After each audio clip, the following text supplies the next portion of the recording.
రాష్ట్రంలో బీసీ గురుకులాలు హాస్టళ్లకు సొంత భవనాలు నిర్మించాలని ప్రభుత్వాన్ని డిమాండ్ చేశారు రాజ్యసభ సభ్యుడు ఆర్ కృష్ణయ్య. గత 3 ఏళ్లుగా భవనాలకు అద్దె చెల్లించడం లేదని, భవన యజమానులు ఖాళీ చేయాలని గొడవలు చేస్తున్నారని తెలిపారు. హైదరాబాద్ ఇందిరా పార్క్ ధర్నా చౌక్ దగ్గర తెలంగాణ బీసీ విద్యార్థి సంఘం ఆధ్వర్యంలో చేపట్టిన ధర్నా కార్యక్రమంలో పాల్గొన్నారు ఆర్ కృష్ణయ్య. రాష్ట్ర సర్కార్ ప్రభుత్వ భూములను అమ్మే నిర్ణయాన్ని విరమించుకోవాలన్నారు. ఆయా స్థలాలను బీసీ గురుకులాల స్కూల్స్, హాస్టల్స్ కు కేటాయిస్తే కేంద్ర ప్రభుత్వంతో నిధులు తెప్పించి నిర్మిస్తామన్నారు. లేదంటే విద్యార్థులను ప్రజాభవన్, మంత్రుల క్వార్టర్స్ కు తరలిస్తామని హెచ్చరించారు.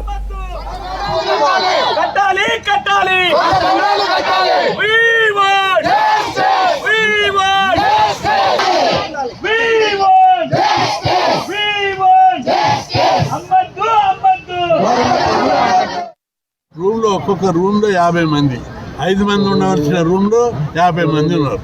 ఇప్పుడు ఈ అద్దె భవనాలు కూడా 3 ఏళ్ల నుంచి రెట్టు కట్టలేరు. వాళ్ళు ఖాళీ చేయమని అంటారు. హాస్టల్ ఇట్లా అద్దె భవనాలు ఖాళీ చేస్తే పిల్లలందరినీ తీసుకుపోయి ప్రగతి భవన్లో, మంత్రుల క్వార్టర్లో ఉంచుతా ఛాలెంజ్ చేస్తున్నాం.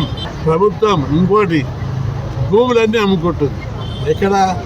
అక్కడ గచ్చిబౌలిలో 400, ఇంకా 400.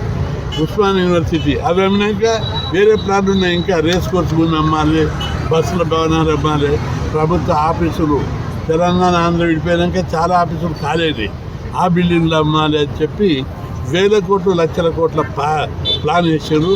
1 ఎకరా 1 ఇంచు భూమి కూడా అమ్మాయికుంటూ అడుగుతాం. ప్రజల ఆస్తులు అక్కడ హాస్టల్ కట్టాలి, గురుకులాలు కట్టాలి, హాస్పిటల్ కట్టాలి. ప్రజలకు ఉపయోగపడే, భావి తరాలకు ఉపయోగపడే విధంగా ప్రభుత్వ ఆస్తులను కాపాడుకోవాల్సిన బాధ్యత ప్రజల మీద ఉంది.